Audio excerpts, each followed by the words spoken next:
বন্ধুরা, আজ আমরা আকাশ ছোঁয়া পাহাড়ের উপরে যাব আর এমন সব দুঃসাহসী প্রাণীদের সাথে পরিচিত হব যারা মেঘের রাজ্যে বাস করে। চলো এই উঁচু পাহাড়ের বাসিন্দাদের গল্প শুনি। এটা হলো হিমালয়ান থার, একে ইংরেজিতে বলে হিমালয়ান থার। এর পায়ের খুরগুলো অনেকটা রাবারের মতো, যা তাকে খাড়া পাথরের ঢাল বেয়ে উপরে উঠতে এবং পিছলে পড়া থেকে রক্ষা করে।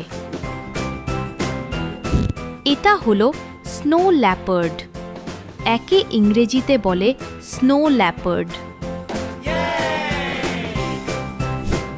এদেরকে পাহাড়ের ভূত বলা হয়, কারণ এরা এতটাই লুকিয়ে থাকতে পারে যে এদের খুঁজে পাওয়া প্রায় অসম্ভব।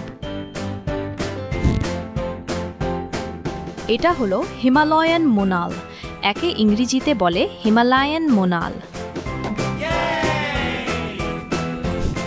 পুরুষ মোনালের শরীরে রামধনুর মতো 9টি আলাদা আলাদা রঙের পালক দেখা যায়, যা সূর্যের আলোতে ঝলমল করে। এটা হলো মাউন্টেন গরিলা, একে ইংরেজিতে বলে মাউন্টেন গরিলা। এরা বিশাল শক্তিশালী হলেও খুব শান্ত ও পারিবারিক জীব, এবং একটি সিলভার ব্যাক নামের পুরুষ গরিলা পুরো দলটিকে নেতৃত্ব দেয়।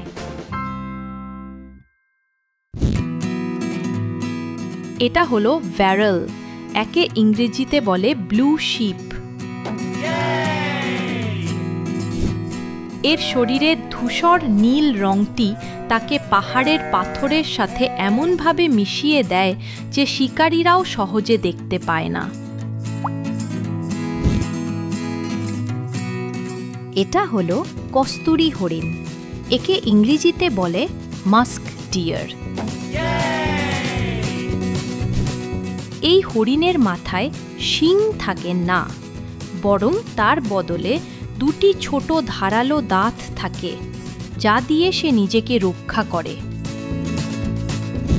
এটা হলো পাহাড়ি খরগোশ, একে ইংরেজিতে বলে মাউন্টেন হেয়ার। এই খরগোশ ঋতু পরিবর্তনের সাথে সাথে তার গায়ের রং পাল্টায়। গ্রীষ্মে বাদামি থাকে আর শীতকালে বরফের মতো সাদা হয়ে যায়। এটা হলো আইব্যাক্স, একে ইংরেজিতে বলে আইব্যাক্স।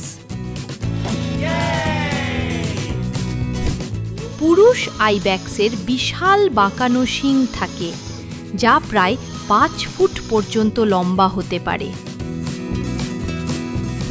এটা হলো পাহাড়ি স্যালামান্ডার, একে ইংরেজিতে বলে মাউন্টেন স্যালামান্ডার। এই উভচর প্রাণীটির কোনো ফুসফুস নেই, সে তার চামড়ার মাধ্যমেই শ্বাস প্রশ্বাস চালায়। এটা হলো কিয়া, একে ইংরেজিতে বলে কিয়া। এটি পৃথিবীর একমাত্র পাহাড়ি তোতা, এবং এরা এতটাই বুদ্ধিমান ও দুষ্টু যে এরা প্রায়ই মানুষের বিভিন্ন জিনিস নিয়ে খেলা করে। বন্ধুরা, উঁচু পাহাড়ের এই বাসিন্দাদের জীবনটা সত্যিই রোমাঞ্চকর। ভিডিওটি ভালো লাগলে লাইক ও সাবস্ক্রাইব করে পাশে থেকো। আবার দেখা হবে। বাই।